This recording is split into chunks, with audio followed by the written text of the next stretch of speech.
Red Dead Online may be the red-headed stepchild of Rockstar Games' collection, but that isn't going to stop conspiracy theorists from coming up with all sorts of wacky explanations for the strange things that we see in this game. And in today's video, I'm going to explore these mysteries as a follow-up to my Red Dead Redemption 2 Iceberg that we just made. While a few elements are shared between the two of them, you're not going to believe some of the crazy stuff that we've dug up for this Iceberg. If Rockstar put half as much effort into the lore and content of this game as their fans have put into decoding Red Dead Online's many mysteries, we might finally be able to see this game's true potential. But wishful thinking aside, let's find out why there's more to Red Dead Online than meets the eye. Kicking things off with tier 1 of the iceberg, we've got legendary animals. And if you've been playing the game for a while, you probably know that Red Dead Online didn't have any legendary animals on launch. Instead, these were added through the Naturalist DLC update in the summer of 2020. Not only that, but the animals themselves are different from the legendary creatures you see in Red Dead Redemption 2's single-player campaign. It's hard to say why this is the case, but some people believe this supports the alternate timeline theory. Basically, it means that even though Red Dead Online is set in the same world as RDR2 and it shares the same locations, it takes place in an alternate timeline where things might have unfolded slightly differently compared to the main timeline. And what caused this shift? I don't know for sure, but it might be because of Francis Sinclair, that secret time traveler who we meet in RDR2's story mode, or maybe it was the aliens. Either way, it's clear that the events of RDO are slightly off from that of RDR2, and I just hope that Jack and Sadie Adler get to live a life of peace in this timeline. Another interesting fact you may not know about Red Dead Online is that homesteads were originally going to be part of the game. For obvious lore-related reasons, they didn't put these into the single-player mode because it would have been weird to see Arthur buying real estate while his gang is on the run from the Pinkertons. But the data miners found files indicating that there are gold prices attached to places like Butcher's Creek, McFarland's Ranch, and the Strawberry Hotel. Will these be added back into Red Dead Online at some point in the future? I don't think so, at least not until Rockstar finishes working on GTA 6, because then we might finally see a major update for Red Dead Online once that happens, but I'm not getting my hopes up for it. Knowing Rockstar, they'll probably just reallocate all those resources to furthering GTA 6 Online or even RDR3 or an entirely new IP instead. Now, while we're on the topic of cut content, let's talk about the Mexico map that was removed from the game, and not just from the single player mode, but also from Red Dead Online, because the two games share the same map, and you can still access this section by using a glitch. And the first thing you'll notice when you load into Mexico is that it actually looks and feels like something that was intended to be part of the main game. There's a shocking amount of detail in every corner of the Mexico map, and it even contains familiar locations from Red Dead Redemption 1, and it's just a shame we never got Mexico in Red Dead Online because it definitely would have been a breath of fresh air. We could have had a bounty hunter role specific to Mexico, maybe an entirely new Land of Opportunity storyline, new blood money missions, of course new telegrams, showdown modes, and more. The possibilities with Mexico are truly endless. Back in the early days of Red Dead Online, some players discovered a glitch that transformed your gun and gave it a really bright skin, almost like something out of Call of Duty, and it's likely that this glitch takes advantage of the weapon wrap system, which was introduced with Outlaw Pass 2. More importantly, I'm wondering if this glitch also reduces the wear rate on your weapons, because the actual weapon wraps that you got with the Outlaw Passes, you can actually reduce your weapon's degradation by up to 12%, and depending on who you use as a source, that glitch still works to this day. Now we're getting into the freaky territory with tier 2 of this iceberg. So, Madame Nazar, you guys know her. She's the one who sends you on all those collector quests.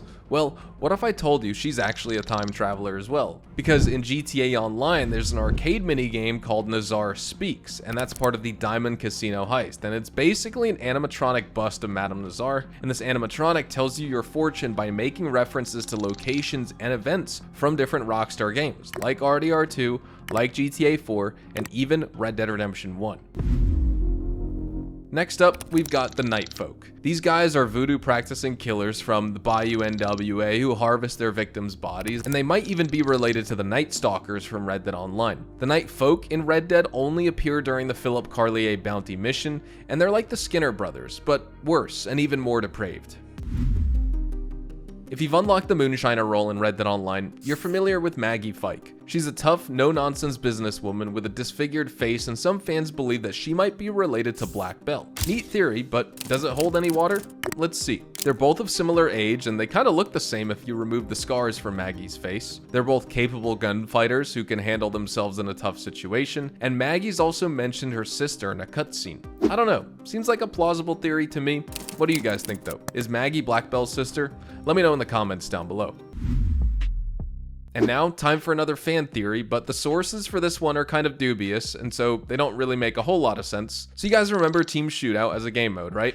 It was this really fun team deathmatch mode from the early days of Red Dead Online, and it was actually removed shortly after release with no explanation from Rockstar. And some players believe that Rockstar deliberately removed Team Shootout so that they could promote their other Battle Royale style Make It Count game mode in its place. I don't see why both couldn't coexist at the same time, but I'm sure Rockstar had their reasons for this decision. Maybe it was because BR was simply more suited to selling microtransactions at the time, and so Rockstar was really hoping for Red Dead Online to turn into another cash cow like GTA Online. I'm just kind of guessing here, but I remember Team Shootout at the Saint Denis docks being one of the most populated game modes when Red Dead Online first launched, and it was also one of the most fun showdown modes. Even to this day, people request Rockstar to introduce a proper team deathmatch mode back into the game, and no, name your weapon doesn't count in my opinion.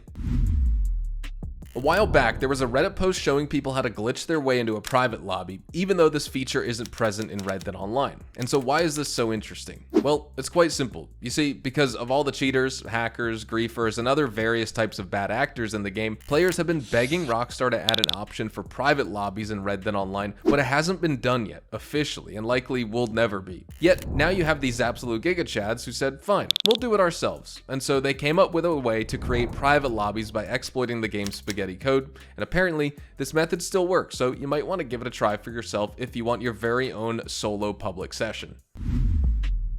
Moving on, there's a fan theory that states the stories of Red Dead Online and RDR2 will merge together at some point in the future, since the actual story of Red Dead Online was left unfinished. However, considering the game and the state that it's in right now, Rockstar's likely given up any effort to release a major update, and they even said that themselves. And so even though the addition of the Van der Linde gang would definitely result in a massive influx of new players looking for fresh story content and new mission types, I just don't think that we'll actually see this in the future, unfortunately. And while we're on the topic of fan theories, there's another one here, in which people speculate that we might even get Undead Nightmare 2 as a Halloween update in the future. Well, it definitely won't be this year, I can tell you that much for sure. Have you ever wondered whether Arthur Morgan exists in the world of Red Dead Online? As I explained earlier, it is possible that we're experiencing an alternate version of the main story, which also opens up the possibility of Arthur making an appearance. We know that Red Dead Online takes place during 1898, meaning that, canonically, Arthur should exist in the world, but we never see him as the game is focused on a different protagonist. However, some people reported to have found Arthur's model glitched into the map of Red Dead Online, which is quite funny to think about. Or maybe it was a modder. Either way, it is interesting to imagine Arthur in the world of RDO. He could have been an NPC who gives you tasks, similar to Sadie and Jake in the Adler Ranch. And since this is an alternate timeline, I'd also like to imagine that he went down a different path and never got TB, living the rest of his life in peace with Mary Linton. Okay, this next one is gonna sound pretty dumb, but stick with me here for a second. What if I told you that Harriet Davenport is part animal? I'm not saying she transforms into a werewolf on a full moon night, but isn't it curious how she always knows whether you hurt an animal, almost telepathically? Plus, Harriet has even said that she can understand animals, and I don't think she meant it from a behavioral point of view. I think she literally knows what they're saying. If that sounds weird, I would like to remind you that Red Dead Redemption is a game with time travelers, aliens, cave giants, and giant lake monsters. So it's not that too far-fetched of a theory. And now for the final conspiracy theory to end off this video. Some players have claimed that they've seen bots in Red Dead Online based on the way that they behave and their weird movements that seem pre-planned and pre-programmed. And considering the fact that overseas account farmers rank up Red Dead Online accounts and then they go on to sell those accounts on shady gray market websites, this might be the most plausible of all fan theories I've showcased thus far. And there you have it, folks. My Red Dead Online iceberg. Which one of these theories was the most interesting to you? And would you like to see another iceberg in the future? Let me know in those comments. If you liked the video, don't forget to hit the like button. Also, make sure you hit that subscribe button if you want to see more more Red Dead Redemption as well as Red Dead Online content like this in the future. And as always, I will see you guys in the next video. Until then, have a great day, and adios amigos.